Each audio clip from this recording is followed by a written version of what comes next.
it finishes then at Spain 2, Czech Republic 0. Former Spanish international Luis Garcia's here to reflect on Spain and that 2-0 victory. A win is a win, obviously, Luis, but we were talking while watching this game about how impressive, once again, Gavi is for someone who is 17 years of age, but to have that level of confidence to do it on the international stage is a bit special. Yes, Dan, it's scary. Just to watch him play, that personality he brings on the field is just outstanding.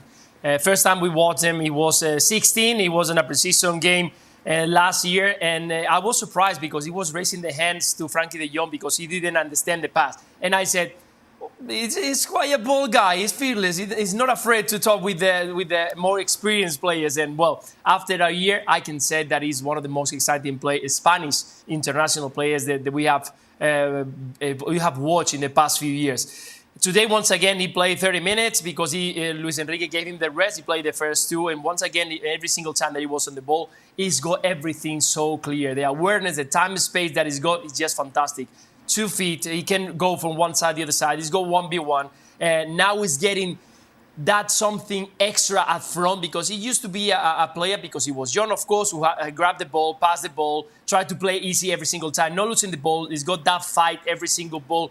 He puts the body, he's strong. But now he's bringing something extra. He's scoring goals. He's giving that last pass. He's playing more. He's playing closer to the box, and that's something that for Luis Enrique is key. And he has become one of those special players for the World Cup we are gonna need so much because as you've seen today, once again we struggle so much to scoring goals. We create something, but it's kind of we don't have that kind of finisher. We don't have that Lewandowski we've been talking about. We don't have anymore those Fernando Torres or David Villa who could finish every single game. Now we have the ball, we create chances, but we don't capitalize them. And that's something that worries me a lot for the World Cup. Who do you have up top, Luis, if you were in charge? Which one I would put up front? Yeah. I mean, it's quite difficult because at the moment we don't have that kind of players anymore. We got a lot of players who can run around. We've seen today, once again, Luis Enrique uses Asensio as a centre forward, and actually it worked a little bit. Dani Olmo can play also in that role, but they are not centre forwards. They are not finishers. They are not players who are gonna be ready to receive the ball, turn and score. Some players that there is no anymore here in Spain. That's why Luis Enrique has been calling Raúl de Tomás from Espanyol, because he's a similar player, but still not a number 9. He likes to play a little bit on the wide, make those kind of diagonals. So at the moment, we have to change, and that's not something that Luis Enrique doesn't know how to deal with, because when he was playing, when he was managing Barcelona, they didn't have a centre forward. He was kind of changing position, trying to having a player who can drop, receive the ball, and arrive from second line. Players like Gavi, Pedri, or today Soler can arrive from second line and scoring goal. That's something that we've seen from Pep Guardiola, Luis Enrique after that, and it's something that it could be used. But definitely, we don't have anymore that centre forward who can score 25 goals in a season.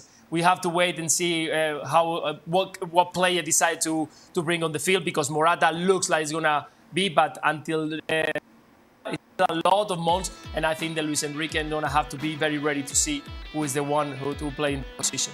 Is it too simple to say, Stevie, unless Spain find a number 9 who isn't Alvaro Morata, they won't win the World Cup? No, I don't think it is, because, you know, at times you just need a goal scorer to pull a goal from nowhere. Right. And they don't have that. And so to win the World Cup, you need somebody who scores regularly to win games. Now, the chances are maybe somebody gets hot, but if you look at it in a realistic point of view, where are the goals coming from? As good as they are, where are the goals coming from? And nobody's got an answer. Nobody. Shaka, do you have the answer? I don't, but I don't think it's too simple to say that at all. I think, but for an out-and-out striker that Luis is describing, Spain probably should have beat Italy and could have gone on to win the Euros. Yeah. And now with the World Cup, I think that there's a step up to that as well. So that is needed for Spain.